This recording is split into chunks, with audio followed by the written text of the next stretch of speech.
महाराजांच्या सानिध्यामध्ये दिसतीये.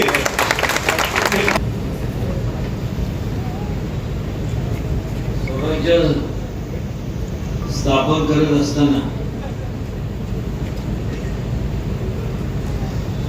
छत्रपती शिवाजी महाराजांनी एकट्याने केलं नाही, त्यांना हातभार लागला तो संपूर्ण अनेक समाज आहेत.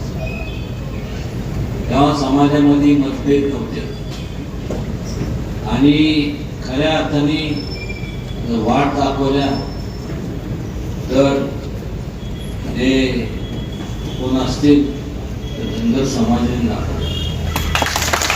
आणि आज पहिल्या देवींच्या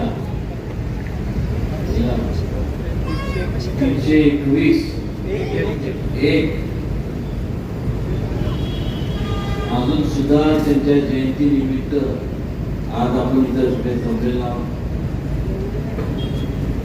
एवढंच मला या ठिकाणी सांगायचं वाटतं की अनेक लोक या व्यासपीठावर, अनेक लोक याच्या अगोदर आले, या नंतर येते, पण आज अहिल्या देवींनी किंवा छत्रपती शिवाजी महाराजांनी किंवा त्या त्या काळात ज्यांनी योगदान दिलं त्यांचं आपण सगळ्यांनी अनुकरण केलं पाहिजे.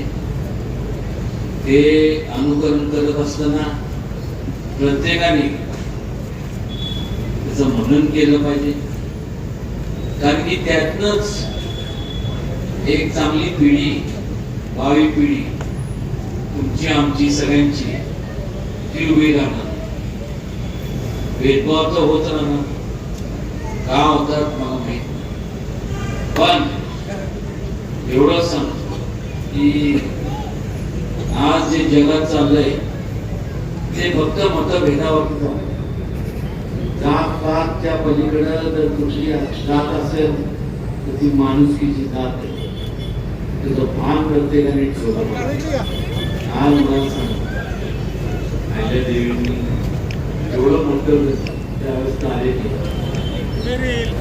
शिवाजी महाराज ती माझं सौभाग्य समजतो की मी त्या कुटुंबात कायम मागच्या वेळेस थोडस पुण्य काम केलं असावं, पण एवढ्या मोठ्या घराने मला मी जन्माला माझ्या ठिकाणी कोणी पण असत, पण जोपर्यंत श्वासात श्वास आहे तोपर्यंत मी आपल्या सगळ्यांना हात जोडून विनंती करतो, जात पात येऊन देऊ नका आणि जास्तीत जास्त जे काय असेल